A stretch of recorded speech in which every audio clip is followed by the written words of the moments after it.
এটা হচ্ছে নতুন জায়গা। এই জায়গাটা আপনারা আইবেন যখন বসুন্ধরার মেয়েদে আইবেন। দেখেন কি সুন্দর পরিকল্পনা। এই পরিকল্পনার মাধ্যমেই তো বাংলাদেশ উন্নত হইতাছে।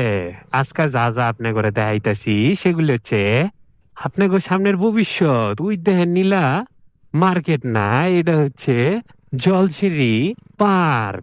দেখেন কি সুন্দর সুন্দর মানুষ, কি সুন্দর সুন্দর আড্ডা দিচ্ছে এইখানে।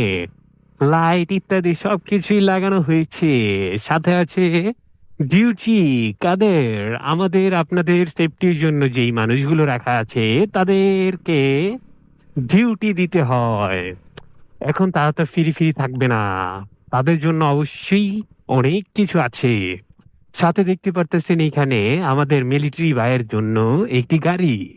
এই গাড়িটি কিন্তু চলে না, বাট এটা শো অফের জন্য রেখে দিয়েছে। কারণ কি, এই জায়গাটা সম্পূর্ণভাবে আপনাদের এবং আমাদের। কারণ এটা যত সুন্দর হবে তত মানুষরা বাইরে থেকে এসে এসে দেখে যাবে এবং আমাদের রাষ্ট্রের জন্য অনেক উন্নত হবে। আমরা যখন বৈদেশিক মুদ্রা পাবো এবং নানান ভাবে নানান কাজে আমরা যখন এগুলা দেখতে পারবো বা উপস্থাপনা করে দেখব, যে সংবাদের মধ্যে নানানখানে পত্রিকার পত্রিকার মধ্যে যখন আমরা দেখব, তখন আমাদের অনেক অনেক ভালোবাসা এবং শ্রদ্ধা থাকবে। কারণ আমাদের দেশ, আমাদের দশের দেশ, আমাদেরই দেশ। এর মাধ্যমে আমরা যাবতীয় যা যা কিছু আছে সবকিছুই আমরা সুন্দর করে রাখবো। এই যে দেখতে পারতেছেন এইগুলো কুকুর, কিন্তু আসলে এগুলোই আমাদেরই আশেপাশের জনগণের সেবা দেওয়ার জন্য এই কুকুরগুলো রাখা হয়েছে। বাট এগুলাকে কেউ খাবার দেয় না, কিন্তু একটা ভদ্রলোক আছে, নাম হচ্ছে HDM, সে আবার খাবার দিয়ে থাকে।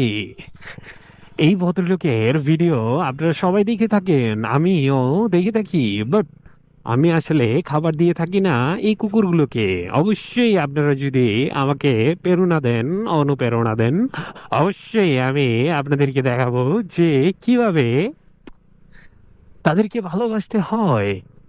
তাদেরকে ভালোবাসে এবং তাদেরকে আমি সুন্দর করে খাবার এনে খাওয়াবো। আমাদের এলাকা হোক আর এখানের এলাকা হোক। দেখতে পারতেছেন কি সুন্দর এলাকা। এইসব এলাকায় যখন আপনি থাকবেন তখন আপনার বাইরে বের হতে মনে চাবে। আর বাইরে বের হলে আপনি জগৎটাকে খুব সুন্দর করে দেখতে পারবেন। বাট একটাই জিনিস সেখানে নেই, সেটা হচ্ছে জ্যাম জট। কিন্তু রাস্তাঘাট তেমন ভালো নেই। যতটুকু আছে এটা দিয়ে মেরামত করে যেতে পারে। এখনো পুরোপুরি পরিকল্পনার জগৎ হয়নি। চলতেছে কাজ, চলতেছে মানুষ, চলতেছে দেশ। যখন হয়ে যাবে বিশ্বের। আজকে এই পর্যন্তই। সবাই লাইক শেয়ার কমেন্ট করবেন। ধন্যবাদ। আল্লাহ হাফেজ।